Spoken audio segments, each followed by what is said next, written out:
दक्षिण भारत के प्रमुख राजवंश। सबसे पहले पढ़ेंगे हम पल्लव वंश के बारे में। पल्लव वंश का संस्थापक सिंह विष्णु था और इसने 575 से 600 ईस्वी तक शासन किया। इसकी राजधानी कांची तमिलनाडु के कांचीपुरम थी। वह वैष्णव धर्म का अनुयायी था। सिंह विष्णु ने अवनी सिंह की उपाधि धारण की। किसकी? तो अवनी सिंह की उपाधि धारण की। सिंह विष्णु ने मल्लारपुरम में आदि वाराह मंदिर का निर्माण करवाया। कीर्तार्जुनीयम के लेखक भारवी सिंह विष्णु के दरबार में रहते थे। पल्लव वंश के प्रमुख शासक हुए क्रमशः महेंद्र वर्मन प्रथम 600 से 630 ईस्वी, नरसिंह वर्मन प्रथम यह 630 से 668 ईस्वी, महेंद्र वर्मन द्वितीय 668 से 670 ईस्वी, परमेश्वर वर्मन प्रथम यह 670 से 700 ईस्वी और नरसिंह वर्मन सेकंड 700 से 728 ईस्वी और नंदी वर्मन सेकंड 730 से 800 ईस्वी। मत विलास प्रहसन की रचना महेंद्र वर्मन ने की थी। महेंद्र वर्मन शुरू में जैन मतावलंबी था, परंतु बाद में तमिल संत अप्पर के प्रभाव में आकर शैव बन गया था। महाबलीपुरम के एकाशम मंदिर, जिन्हें रथ कहा गया है, का निर्माण पल्लव राजा नरसिंह वर्मन प्रथम के द्वारा करवाया गया था। रथ मंदिरों की संख्या 7 है। रथ मंदिरों में सबसे छोटा द्रौपदी रथ है, जिसमें किसी प्रकार का अलंकरण नहीं मिलता है। वातापी कोंड व महामल्ल की उपाधि नरसिंह वर्मन प्रथम ने धारण की। तो याद रखना, वातापी कोंड व महामल्ल की उपाधि नरसिंह वर्मन फर्स्ट ने धारण की थी। इसके शासनकाल में चीनी यात्री हुएन त्सांग कांची आया था। परमेश्वर वर्मन प्रथम शैव मता अनुयायी था। उसने लोकादित्य, एकमल्ल, रनंजय, अत्यंत काम, उग्रदंड, गुणभांजन आदि की उपाधि धारण की थी। खुद से भी देख लीजिएगा कितनी सारी उपाधियां धारण की थी इसने मामल्लपुरम में गणेश मंदिर का निर्माण करवाया था। कहाँ पे? तो मामल्लपुरम में गणेश मंदिर का निर्माण करवाया था। परमेश्वर वर्मन प्रथम विद्या प्रेमी भी था और उसने विद्या विनीत की उपाधि भी धारण ली थी। अरबों के आक्रमण के समय पल्लवों का शासक नरसिंह वर्मन सेकंड था।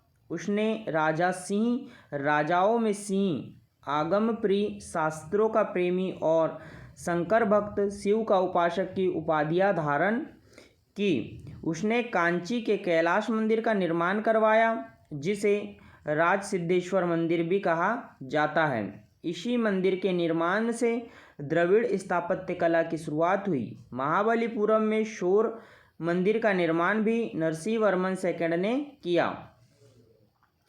कांची के कैलाश मंदिर में पल्लव राजाओं और रानियों की आदमकद तस्वीरें लगी है।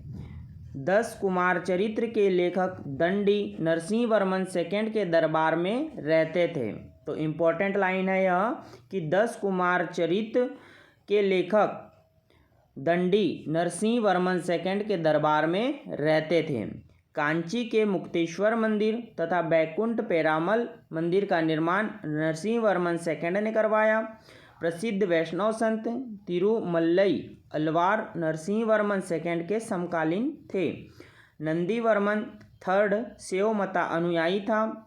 उसकी राजसभा में तमिल भाषा का प्रसिद्ध कवि पेरुनंदेवनार निवास करता था, जिसने भारत वेनवा नामक ग्रंथ की रचना की। पल्लव वंश का अंतिम शासक कंपवर्मा था। तो याद रखना, पल्लव वंश का अंतिम शासक जो था वह कंपवर्मा था। यहाँ से पढ़ेंगे फ्रेंड्स हम चोल वंश के बारे में।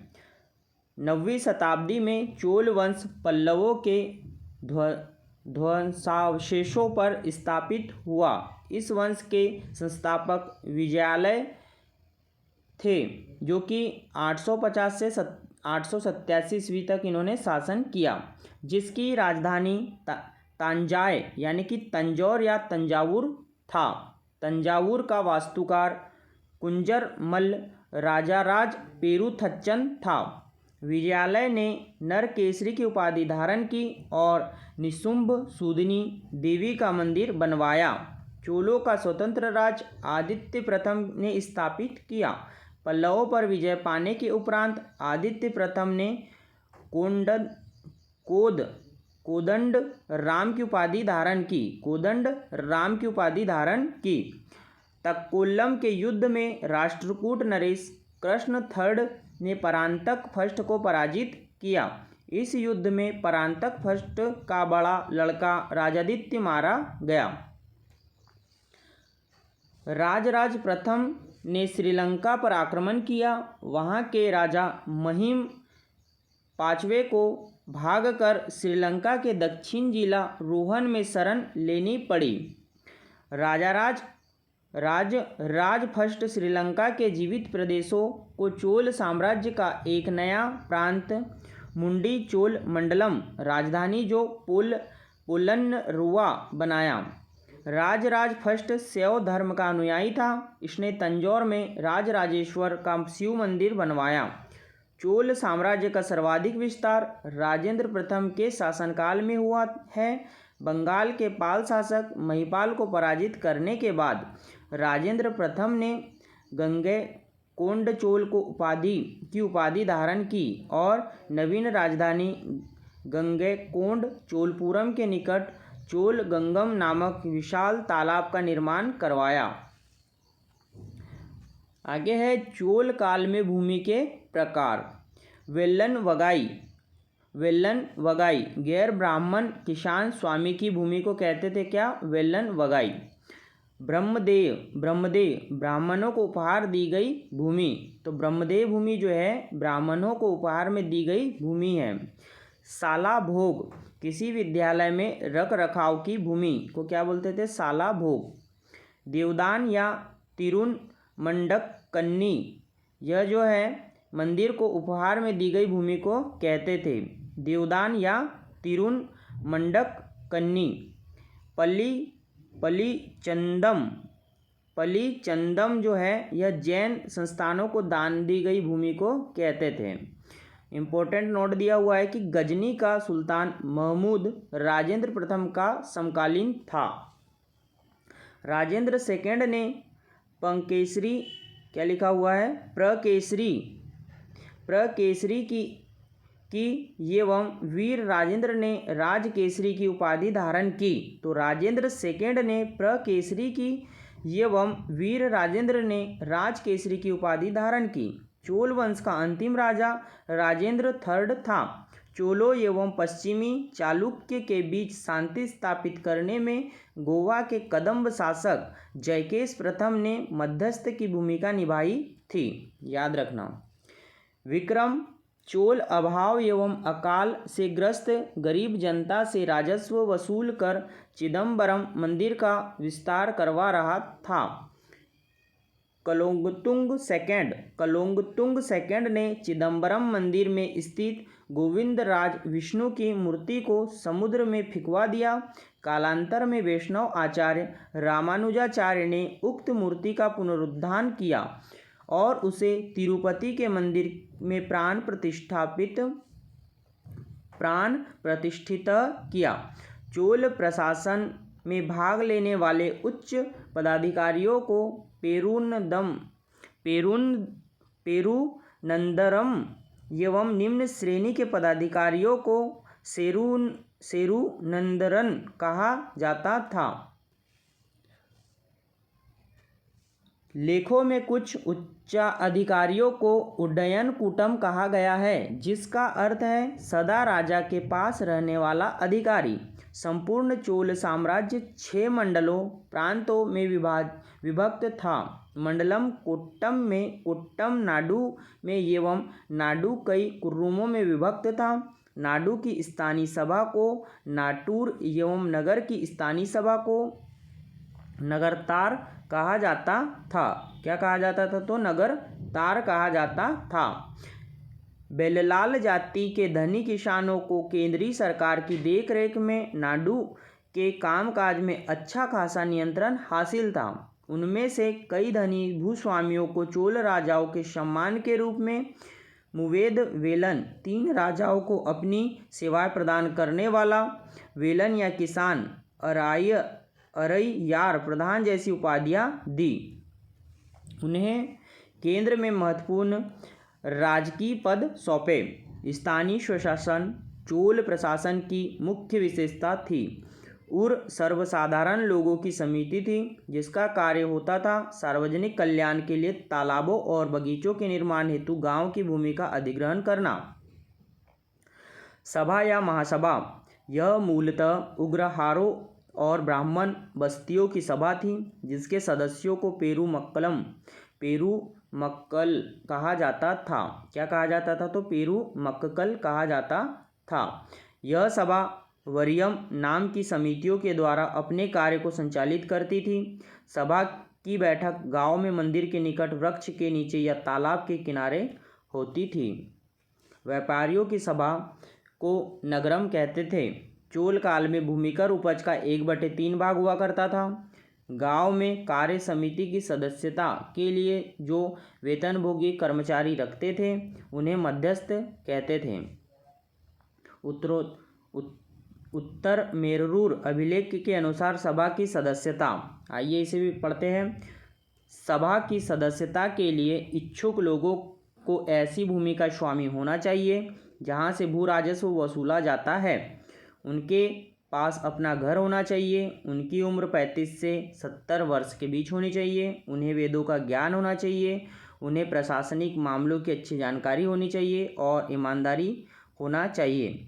यदि कोई पिछले 3 सालों में किसी समिति का सदस्य रहा है तो वह किसी और समिति का सदस्य नहीं बन सकता।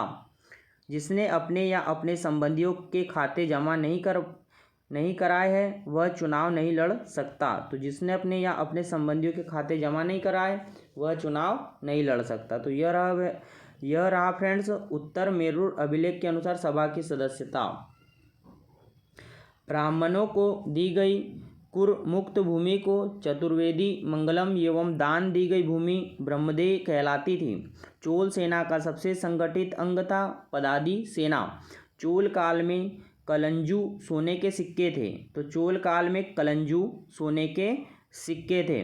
तमिल कवियों में जय नंगोदर प्रसिद्ध कवि था। तो तमिल कवियों में जय नंगोदर प्रसिद्ध कवि था जो कलोंगतुक प्रथम का राजकवि था जिसकी रचना है कलिंग तु पर्णी। कंबन और ओटक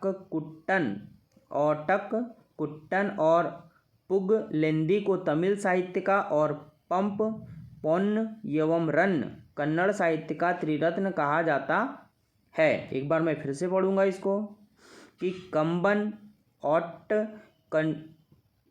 ओटकुट्टन और पुंगलेंदी को तमिल साहित्य का और पंप पोन्न एवं रन्न कन्नड़ साहित्य का त्रिरत्न कहा जाता है। पर्सी ब्राउन ने तंजौर के बृहदेश्वर मंदिर के विमान को भारतीय वास्तुकला का निष्कर्ष माना है। चोलकालीन नटराज प्रतिमा को चोल कला का सांस्कृतिक सार या निचोड़ कहा जाता है। चोल कांस्य प्रतिमाएं संसार की सबसे उत्कृष्ट कांस्य प्रतिमाओं में गिनी जाती है। शैव संत ईशानशिव पंडित राजेंद्र फर्स्ट के गुरु थे। शैव संत ईशानशिव पंडित राजेंद्र फर्स्ट के गुरु थे। चोल काल 10वीं सदी का सबसे महत्वपूर्ण बंदरगाह कावेरीपट्टनम था। तो चोल काल 10वीं सदी का सबसे महत्वपूर्ण बंदरगाह जो था यह कौन सा था? तो कावेरीपट्टनम था। बहुत बड़ा गांव जो एक इकाई के रूप में शासित किया जाता था तनियर कहलाता था। उत्तर मेरू शिलालेख जो संस्था का विस्तृत वर्णन उपस्थित करता है, परांतक प्रथम के शासनकाल से संबंधित है। चोलों की राजधानी कालक्रम के अनुसार थी उरैयूर, तंजौर, गंगकोंड, चोलपुरम एवं कांची। चोल काल में सड़कों की देखभाल बगान समिति करती थी। चोल काल में आम वस्तुओं के आदान प्रदान का आधार धान था। चोल काल के विशाल व्यापारी समूह निम्न थे: वलंजियार, नानादेशी एवं मणिग्रामम। विष्णु के उपासक अलवार व शिव के उपासक नायनार संत कहलाते थे। तो विष्णु के उपासक अलवार व शिव के उपासक नयनार संत कहलाते थे। आइए फ्रेंड्स, यहाँ से देखते हैं हम चालुक्य वंश, इसको क्या बोलते थे, कल्याणी वंश भी जो कहते थे, इसके बारे में पढ़ते हैं। कल्याणी के चालुक्य वंश की स्थापना तैलप सेकंड ने की थी। राजधानी इसकी मान्यखेट। चालुक्य वंश कल्याणी के प्रमुख शासक हुए तैलप प्रथम, तैलप द्वितीय, विक्रमादित्य, जयसिंह, सोमेश्वर सेकंड, विक्रमादित्य 6, सोमेश्वर थर्ड एवं तैलप थर्ड। सोमेश्वर प्रथम ने मान्यखेट से राजधानी हटाकर कल्याणी यानी कि कर्नाटक को बनाया। इस वंश का सबसे प्रतापी शासक विक्रमादित्य 6 था। वेल्हन एवं विज्ञानेश्वर विक्रमादित्य 6 के दरबार में ही रहते थे। मिताक्षरा हिंदू विधि ग्रंथ, याज्ञवल्क्य स्मृति एवं व्याख्या नामक ग्रंथ की रचना महान वेदवेत्ता विज्ञानेश्वर ने की थी। विक्रमांक देवचरित्र की रचना विल्हन ने की थी। इसमें विक्रमादित्य 6 के जीवन पर प्रकाश डाला गया है। अब यहाँ से है चालुक्य वंश, इसको बोलते हैं वातापी वंश भी। तो चालुक्य वंश के बारे में देखते हैं कि जयसिंह ने वातापी के चालुक्य वंश की स्थापना की, जिसकी राजधानी वातापी बीजापुर के निकट थी। इस वंश के प्रमुख शासक थे पुलकेशिन प्रथम, कीर्तिवर्मन, पुलकेशिन सेकंड, विक्रमादित्य एवं विनयादित्य एवं विजयादित्य। इनमें सबसे प्रतापी राजा पुलकेशिन सेकंड था। किसमें? चालुक्य वंश में सबसे प्रतापी राजा पुलकेशिन सेकंड था। महाकूट स्तंभ लेख से प्रमाणित होता है कि पुलकेशिन सेकंड बहुस्वर्ण एवं अग्निष्टोम यज्ञ संपन्न करवाया था। जिनेंद्र का मेघूती मंदिर पुलकेशिन सेकंड ने बनवाया था। पुलकेशिन सेकंड ने हर्षवर्धन को हराकर परमेश्वर की उपाधि धारण की थी। इसने दक्षिणा पंथेश्वर की उपाधि भी धारण की थी। पल्लव वंशी शासक नरसिंह वर्मन प्रथम ने पुलकेशिन सेकंड को लगभग 642 ईस्वी में परास्त किया और उसकी राजधानी बादामी पर अधिकार कर लिया। संभवतः इसी युद्ध में पुलकेशिन सेकंड मारा गया। इसी विजय के बाद नरसिंह वर्मन ने वातापी कोंड की उपाधि धारण की। ऐहोल अभिलेख का संबंध पुलकेशिन सेकंड से है। लेखक रवि कीर्ति अजंता के एक गुहा चित्र में फारसी दूत मंडल को स्वागत करते हुए पुलकेशिन सेकंड को दिखाया गया है। वातापी का निर्माणकर्ता कीर्तिवर्मन को माना जाता है। मालवा को जीतने के बाद विनयादित्य ने सकलो उत्तर पंथनाथ की उपाधि धारण की। तो मालवा को जीतने के बाद विनयादित्य ने सकलो उत्तर पंथनाथ की उपाधि धारण की। विक्रमादित्य सेकंड के शासनकाल में ही दक्कन में अरबों ने आक्रमण किया। किसके शासनकाल में? विक्रमादित्य सेकंड के शासनकाल में। इस आक्रमण का मुकाबला विक्रमादित्य के भतीजा पुलकेशी ने किया। इस अभियान की सफलता पर विक्रमादित्य सेकंड ने इसे अवनी जनाश्रम की उपाधि प्रदान की। विक्रमादित्य सेकंड की प्रथम पत्नी लोक महादेवी ने पट्टदकल में विरूपाक्ष महादेव मंदिर तथा उसकी दूसरी पत्नी त्रैलोक्य देवी ने त्रिलोकेश्वर मंदिर का निर्माण करवाया। इस वंश का अंतिम राजा कीर्तिवर्मन द्वितीय था। इसके सामंत दंतीदुर्ग में परास्त कर एक नए वंश राष्ट्रकूट वंश की स्थापना की। ऐहोल को मंदिरों का शहर कहा जाता है। तो ऐहोल को मंदिरों का शहर कहा जाता है। चालुक्य वंश या बेगी वंश। बेगी वंश के चालुक्य वंश का संस्थापक विष्णुवर्धन था। इसकी राजधानी बेगी आंध्र प्रदेश में थी। इस वंश के सबसे प्रतापी राजा विजयादित्य तृतीय था। इसका सेनापति पांडुरंग था। आइए फ्रेंड्स, यहाँ से देखते हैं राष्ट्रकूट वंश के बारे में।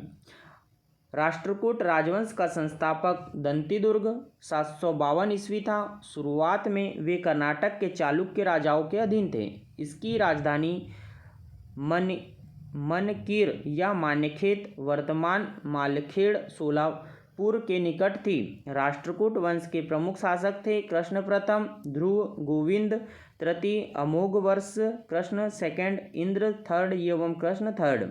एलोरा के प्रसिद्ध कैलाश मंदिर का निर्माण कृष्ण प्रथम ने करवाया था। ध्रुव राष्ट्रकूट वंश का पहला शासक था जिसने कन्नौज पर अधिकार करने हेतु त्रिपक्षीय संघर्ष में भाग लिया और प्रतिहार नरेश वत्सराज एवं पाल नरेश धर्मपाल को पराजित किया। ध्रुव को धारावर्ष भी कहा जाता था। तो ध्रुव को धारावर्ष भी कहा जाता था। गोविंद थर्ड ने त्रिपक्षीय संघर्ष में भाग लेकर चक्रा युद्ध व उसके संरक्षक धर्मपाल तथा प्रतिहार वंश के शासक नागभट्ट सेकंड को पराजित किया। पल्लव, पांड्य, केरल व गंग शासकों के संघ को गोविंद थर्ड ने नष्ट किया। अमोघवर्ष जैन धर्म का अनुयायी था। इसने कन्नड़ में कविराज मार्ग की रचना की। आदि पुराण व त्रिष्ठिलक्षण महापुराण के रचनाकार जिनसेन, गणिता सार संग्रह के लेखक महावीराचार्य एवं अमोघ वृत्ति के लेखक सक्तायना अमोघवर्ष के दरबार में रहते थे। अमोघवर्ष ने तुंगभद्रा नदी में जल समाधि लेकर अपने जीवन का अंत किया। इंद्र थर्ड के शासनकाल में अरब निवासी अमल सूदी भारत आया। इसने तत्कालीन राष्ट्रकूट शासकों को भारत का श्रेष्ठ शासक कहा। किसने? इंद्र ने। तो इंद्र ने नहीं, अमल सूदी जिसने जो भारत आया था किसके शासनकाल में? तो इंद्र थर्ड के शासनकाल में अरब निवासी अमल सूदी भारत आया। इसने तत्कालीन राष्ट्रकूट शासकों को भारत का सर्वश्रेष्ठ शासक कहा। राष्ट्रकूट वंश का अंतिम महान शासक कृष्ण थर्ड था। इसी के दरबार में कन्नड़ भाषा के कवि पुण्य रहते थे जिन्होंने शांति पुराण की रचना की। शांति पुराण की रचना किसने की? पुण्य ने। और ये कन्नड़ भाषा के कवि थे। कल्याणी के चालुक्य तैलप सेकंड ने 973 ईस्वी में कर्क को हराकर राष्ट्रकूट राज्य पर अपना अधिकार कर लिया और कल्याणी के चालुक्य वंश की नींव डाली। एलोरा एवं एलिफेंटा महाराष्ट्र गुहा मंदिरों का निर्माण राष्ट्रकूटों के समय ही हुआ। एलोरा में 34 शैलकृत गुफाएं हैं। इसमें 1 से 12 तक बौद्धों, 13 से 29 तक हिंदुओं एवं 30 से 34 तक जैनों की गुफाएं हैं। बौद्ध गुफाओं में सबसे प्रसिद्ध विश्वकर्मा गुफा संख्या 10 है। इसमें एक चैत्य है। वहाँ पर 2 मंजिली और 3 मंजिली गुफाएं भी हैं जिन्हें दो थल तथा 3 थल नाम दिया गया है। एलोरा की गुफा 15 में विष्णु को नरसिंह अर्थात विष्णु सिंह के रूप में दिखलाया गया है। नोट दिया हुआ इम्पोर्टेंट कुछ कि एलोरा गुफाओं का सर्वप्रथम उल्लेख फ्रांसीसी यात्री थेविनेट ने 17वीं शताब्दी में किया। तो एलोरा गुफाओं का सर्वप्रथम उल्लेख फ्रांसीसी यात्री थेविनेट ने 17वीं शताब्दी में किया था। राष्ट्रकूट शैव, वैष्णव, शाक्त संप्रदायों के साथ साथ जैन धर्म के भी उपासक थे। राष्ट्रकूटों ने अपने राज्यों में मुसलमान व्यापारियों को बसने तथा इस्लाम के प्रचार की स्वीकृति दी थी। यादव वंश, देवगिरी के यादव वंश की स्थापना विल्लभ पंचम ने की। इसकी राजधानी देवगिरी थी। इस वंश का सबसे प्रतापी राजा सिंधव 1210 से 1246 था। इस वंश का अंतिम स्वतंत्र शासक रामचंद्र था जिसने अलाउद्दीन के सेनापति मलिक काफूर के सामने आत्मसमर्पण किया। संगीत शास्त्री सारंगदेव राजा सिंधन के दरबारी थे जिन्होंने संगीत रत्नकार नामक ग्रंथ की रचना की। तो संगीत शास्त्री सारंगदेव राजा सिंधन के दरबारी थे जिन्होंने संगीत रत्नकार नामक ग्रंथ की रचना की। आइए फ्रेंड्स होयसल वंश के बारे में देखते हैं। उससे पहले फ्रेंड्स जो भी वीडियो देख रहे हो चैनल को सब्सक्राइब कर ले और बेल आइकन भी प्रेस कर दीजिएगा ताकि जो हम पढ़ रहे हैं लूसेंट सामान्य ज्ञान इसके पूरे टॉपिक वाइज वीडियो जो है आप तक पहुँचे। ठीक है, और वीडियो अगर पसंद आ रहा हो तो वीडियो को लाइक ज़रूर करेंगे यार फ्रेंड्स, क्योंकि मेहनत बहुत लगती है। ठीक है, और यह प्राचीन भारत का इतिहास जो है एक ही वीडियो में आप लोगों के लिए कंप्लीट करवा दिया जा रहा है ना।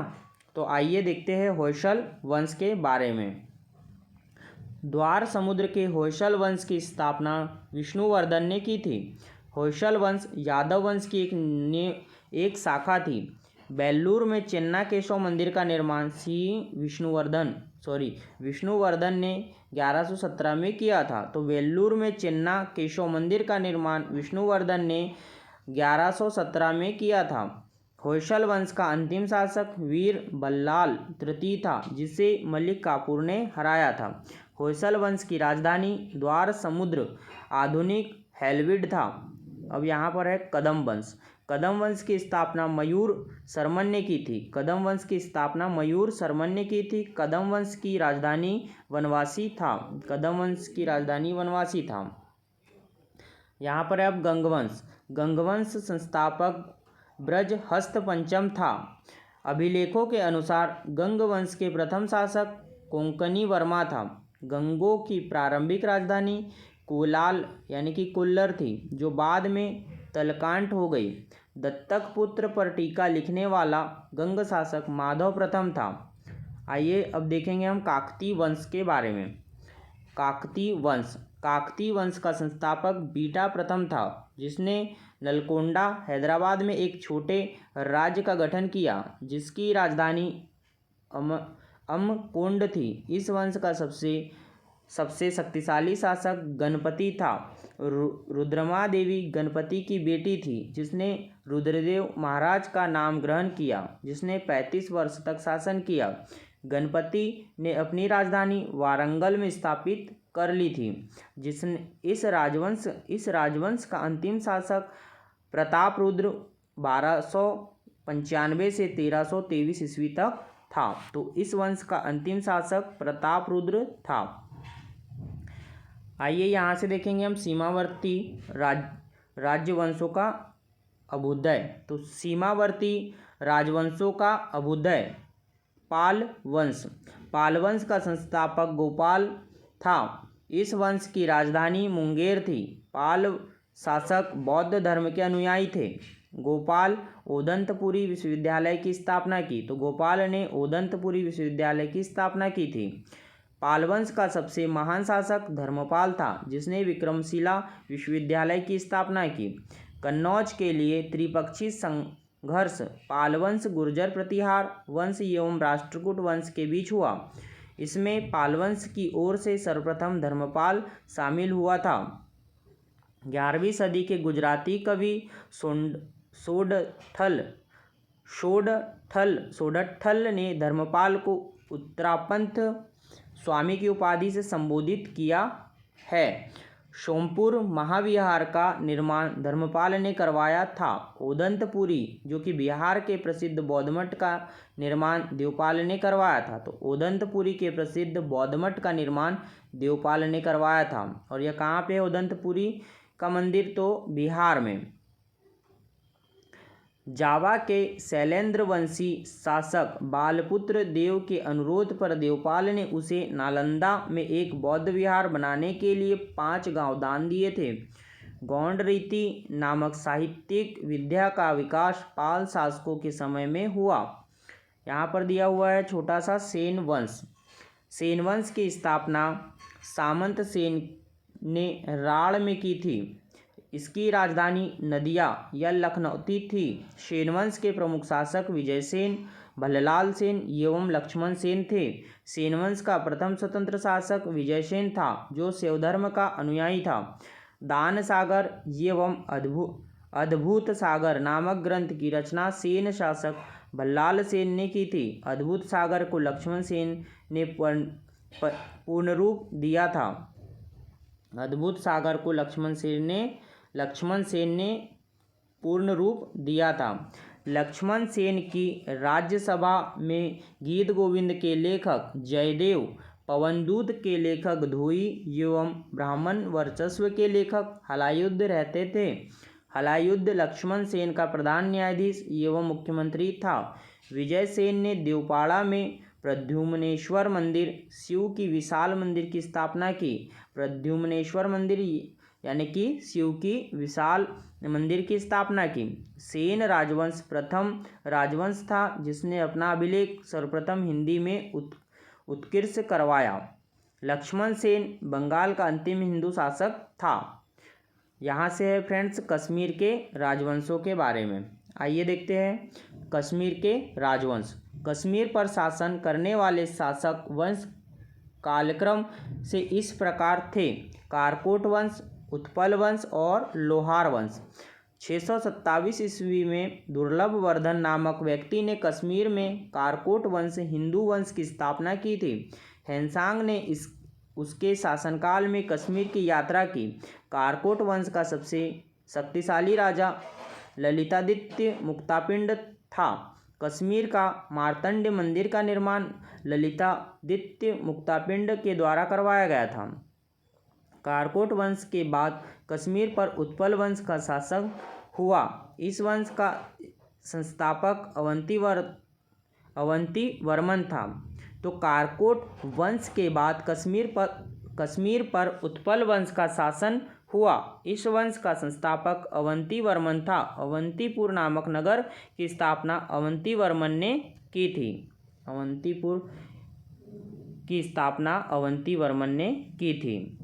अवंती वर्मन के अभियंता शिव ने सिंचाई के लिए नहरों का निर्माण करवाया। 980 ईस्वी में उत्पल वंश की रानी गिद्दा एक महत्वाकांक्षी शासिका हुई। उत्पल वंश के बाद कश्मीर पर लोहार वंश का शासन हुआ। लोहार वंश का संस्थापक संग्राम राज था। संग्राम राज के बाद अनंत राजा हुआ। इसकी पत्नी सूर्यमती ने प्रशासन को सुधारने में उसकी सहायता की। लोहार वंश का शासक हर्ष विद्वान कवि तथा कई भाषाओं का ज्ञाता था। कल्हन हर्ष का आश्रित कवि था। जयसिंह लोहार वंश का अंतिम शासक था जिसने 1128 ईस्वी से 1155 ईस्वी तक शासन किया। जयसिंह के शासन के साथ ही कल्हन की राजतरंगिणी का विवरण समाप्त हो जाता है।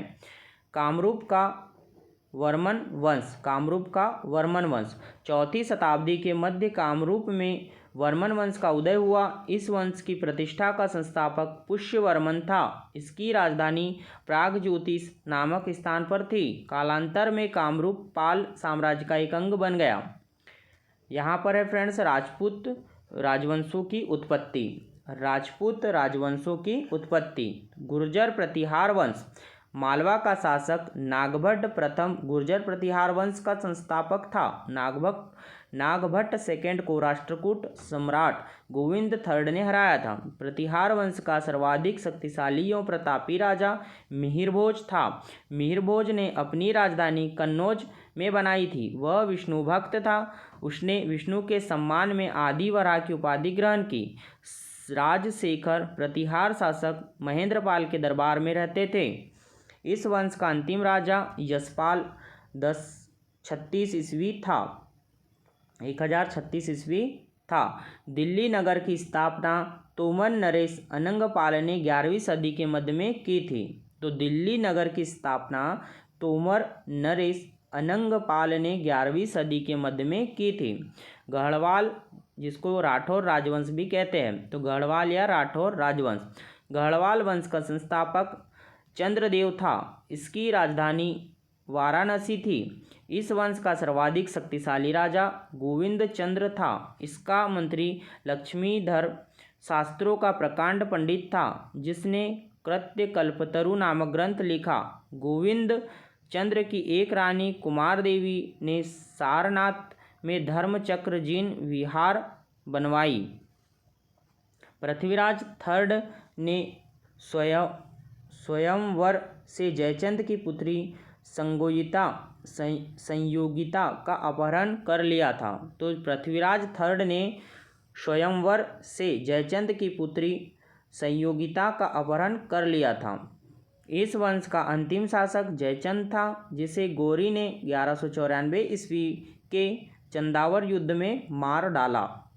यहाँ से है फ्रेंड्स चाहमान या चौहान वंश। तो चौहान वंश का संस्थापक वासुदेव था। इस वंश की प्रारंभिक राजधानी अहिछत्र थी। बाद में अजय राजद्वितीय ने अजमेर नगर की स्थापना की और उसे राजधानी बनाया। इस वंश का सबसे शक्तिशाली शासक अर्णोराज को पुत्र विग्रहराज चतुर्थ विशलदेव हुआ। तो इस वंश का सबसे शक्तिशाली शासक अर्णोराज के पुत्र विग्रहराज चतुर्थ विशलदेव हुआ, जिसने हरिकेली नामक संस्कृत नाटक की रचना की।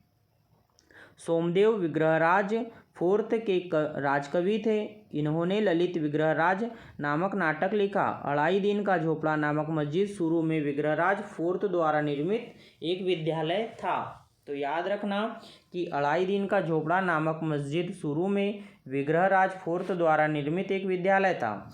पृथ्वीराज थर्ड इस वंश का अंतिम शासक था। चंदवरदाई पृथ्वीराज तृतीय का राजकवि था, जिसकी रचना पृथ्वीराज रासो है। रणथंभौर के जैन मंदिर का शिखर पृथ्वीराज थर्ड ने बनवाया था। आगे है तराइन का प्रथम युद्ध 1191 ईस्वी में हुआ, जिसमें पृथ्वीराज तृतीय की विजय एवं गौरी की हार हुई। तराइन के द्वितीय युद्ध 1192 ईस्वी में हुआ, जिसमें गौरी की विजय एवं पृथ्वीराज तृतीय की हार हुई। यहाँ से पढ़ेंगे हम परमार वंश। परमार वंश का संस्थापक उपेंद्र राज था। इसकी राजधानी धारा नगरी थी। प्राचीन राजधानी उज्जैन। परंपरा वंश का सर्वाधिक शक्तिशाली शासक राजा भोज था। राजा भोज ने भोपाल के दक्षिण में भोजपुर नामक झील का निर्माण करवाया। तो राजा भोज ने ही भोपाल के दक्षिण में भोजपुर नामक झील का निर्माण करवाया। नैषधीय चरित्र के लेखक श्रीहर्ष व प्रबंध चिंतामणि के लेखक मेरुतुंग थे। राजा भोज ने चिकित्सा, गणित एवं व्याकरण पर अनेक ग्रंथ लिखे। भोजकृत युक्ति कल्पतरु में वास्तुशास्त्र के साथ साथ विविध वैज्ञानिक यंत्रों पर उनके उपयोग का उल्लेख है। नवसाह अंकचरित्र क्या लिखा हुआ है? नवसाहस अंक चरित्र के रचयिता पद्मगुप्त, दशरूपक के रचयिता धनंजय, धनिक, हलायुध एवं अमित गति जैसे विद्वान वाक्यपति मुंज के दरबार में रहते थे।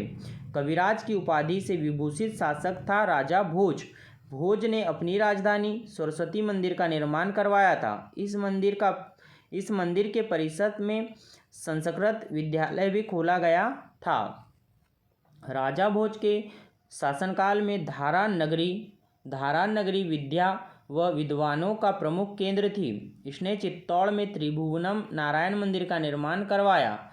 किसने? राजा भोज के शासनकाल में धारा नगरी विद्या व विद्वानों का प्रमुख केंद्र थी। इसने चित्तौड़ में त्रिभुवन नारायण मंदिर का निर्माण करवाया राजा भोज ने। भोजपुर नामक नगर की स्थापना राजा भोज ने की। परमार वंश के बाद तोमर वंश का, उसके बाद चौहान वंश का और अनंततः 1297 ईस्वी में अलाउद्दीन खिलजी के सेनापति नसरत खां और उलुग खां ने मालवा पर अधिकार कर लिया। यहाँ से पढ़ेंगे फ्रेंड्स हम चंदेल वंश के बारे में। प्रतिहार साम्राज्य के पतन के बाद बुंदेलखंड की भूमि पर चंदेल वंश का स्वतंत्र राजनीतिक इतिहास प्रारंभ हुआ। बुंदेलखंड का प्राचीन नाम जेजाक भुक्ती है। चंदेल वंश का संस्थापक नन्नुक 831 ईस्वी था। इसकी राजधानी खजुराहो थी। प्रारंभ में इसकी राजधानी कलिंजर महोबा थी।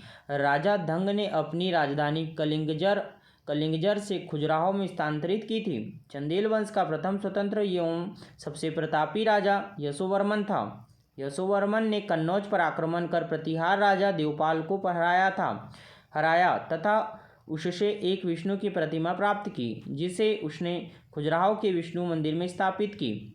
धंग ने जिननाथ, विश्वनाथ एवं वैद्यनाथ मंदिर का निर्माण करवाया। तो धंग ने जिननाथ, विश्वनाथ एवं वैद्यनाथ मंदिर का निर्माण करवाया। कदरिया महादेव मंदिर का निर्माण धंगदेव द्वारा 999 ईस्वी में किया गया। धंग ने गंगा जामुन के संगम में शिव की आराधना करते हुए अपने शरीर का त्याग किया। चंदेल शासक विद्याधर ने कन्नौज के प्रतिहार शासक राज्यपाल की हत्या कर दी, क्योंकि उसने महमूद के आक्रमण का सामना किए बिना ही आत्मसमर्पण कर दिया। विद्याधर ही अकेला ऐसा भारतीय नरेश था जिसने महमूद गजनी की महत्वाकांक्षाओं का सफलतापूर्वक प्रतिरोध किया। चंदेल शासक कीर्तिवर्मन की राज्यसभा में रहने वाला कृष्ण मिश्र ने प्रबोध चंद्रोदय की रचना की थी। इन्होंने महोबा के समीप कीर्तिसागर नामक जलाशय का निर्माण किया। आल्हा उदल नामक 2 सेनानायक परमार्दी देव के दरबार में रहते थे। यह परमार्दी देव है, यहाँ परमर्दी देव के दरबार में रहते थे लिखा हुआ है। तो आल्हा उदल नामक 2 सेनानायक परमर्दी देव के दरबार में रहते थे, जिन्होंने पृथ्वीराज चौहान के साथ युद्ध करते हुए अपनी जान गंवाई थी। चंदेल वंश का अंतिम शासक परमर्दी देव ने 1202 ईस्वी में कुतुबुद्दीन ऐबक की अधीनता स्वीकार कर ली। इस पर उसके मंत्री अजय देव ने उसकी हत्या कर दी। सोलंकी वंश अथवा गुजरात के चालुक्य शासक, आइए इसे भी देखते हैं। सोलंकी वंश का संस्थापक मूलराज प्रथम था। कौन था? मूलराज प्रथम था। इसकी राजधानी अहिलवाड़ थी। मूलराज प्रथम शैव धर्म का अनुयायी था। भीम प्रथम के शासनकाल में महमूद गजनी ने सोमनाथ के मंदिर पर आक्रमण किया। भीम प्रथम के सामंत विमल ने आबू पर्वत पर दिलवाड़ा का प्रसिद्ध जैन मंदिर बनवाया। तो भीम प्रथम के सामंत विमल ने आबू पर्वत पर दिलवाड़ा का जैन मंदिर बनवाया। सोलंकी वंश का प्रथम शक्तिशाली शासक जयसिंह सिद्धराज था। प्रसिद्ध जैन विद्वान हेमचंद्र जयसिंह सिद्धराज के दरबार में था। माउंट आबू पर्वत राजस्थान पर एक मंडप बनाकर जयसिंह सिद्धराज ने अपने 7 पूर्वजों की गजारोही मूर्तियों की स्थापना की। मोढेरा के सूर्य मंदिर का निर्माण सोलंकी राजाओं के शासनकाल में हुआ था। सिद्धपुर में रुद्रम महाकाल के मंदिर का निर्माण जयसिंह सिद्धराज ने किया था। सोलंकी शासक कुमारपाल जैन मतानुयायी था। वह जैन धर्म के अंतिम राजकीय प्रवर्तक के रूप में प्रसिद्ध है। सोलंकी वंश का अंतिम शासक भीम द्वितीय था। भीम सेकंड के एक सामंत लवन प्रसाद ने गुजरात में बघेल वंश की स्थापना की थी। तो भीम सेकंड के एक सामंत लवन प्रसाद ने गुजरात में बघेल वंश की स्थापना की थी। बघेल वंश का कर्ण सेकंड गुजरात का अंतिम हिंदू शासक था। इसने अलाउद्दीन खिलजी की सेनाओं का मुकाबला किया था।